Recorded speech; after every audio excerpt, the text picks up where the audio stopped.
டே தனுஷ், ஏன்டா இவ்வளவு லேட்? எங்க போன? என்ன நடந்ததுன்னு தெரியுமா? என்னக்கா நடந்துச்சு? நான் ரெஜிஸ்ட்ரேஷன் ஆபீஸ் போனா அங்க ரெஜிஸ்ட்ரேஷன் முடிஞ்சிருச்சுன்னு சொல்றாங்க. நான் வராம எப்படி ரெஜிஸ்ட்ரேஷன் முடிஞ்சது? எப்படி முடிஞ்சுதா? அப்பா எல்லாத்தையுமே சொதப்பிட்டாரு. என்னக்கா சொல்ற? ஆமாண்டா, எல்லா சொத்தையும் துளசி பேருக்கு மட்டுமே எழுதி வச்சுட்டாரு. துளசி பேருக்கா?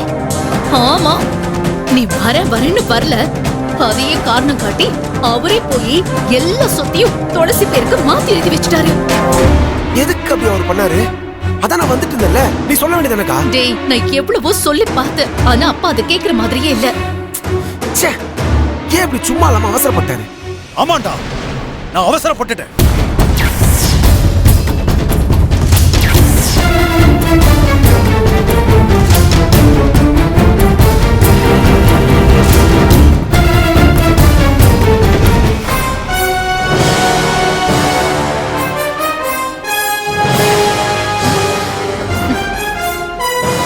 என்ன ஏறஞ்ச மாதிரி நிக்கிறீங்க? இல்லப்பா, அது வந்து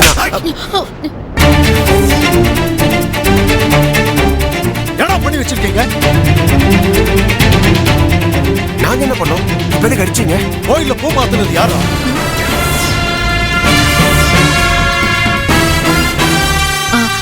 அப்பா, அது வந்து நீ எதுவும் பேசாத, எனக்கு எல்லாமே தெரிஞ்சிருக்கு.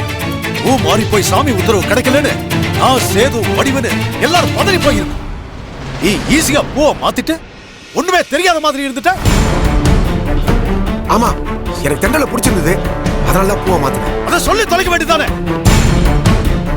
ஏன்டா என்ன அசிங்கப்படுத்துற மாதிரி செஞ்ச? அவனுக்கு 2 பொண்ணு இல்லனா நிலைமை என்ன யோசிச்சு பாரு. நான் துளசியில உனக்கு பொண்ணு நினைச்சிருந்தேன். நீ அத்தனை கலாட்டா செஞ்சோ கடவுள் அவளையே உனக்கு கட்டி வச்சிருக்கான். நான் இவன் சொத்துக்காக தான் துளசியை கல்யாணம் பண்ணிக்கணும்னு சொல்லிருக்கேன். அது தெரிஞ்சுதான் எல்லாத்தையும் துளசி பேருக்கு எழுத சொன்னேன். என்னப்பா, அவன் நம்ம வீட்டுக்கு வாழ வந்த பொண்ணு தானே?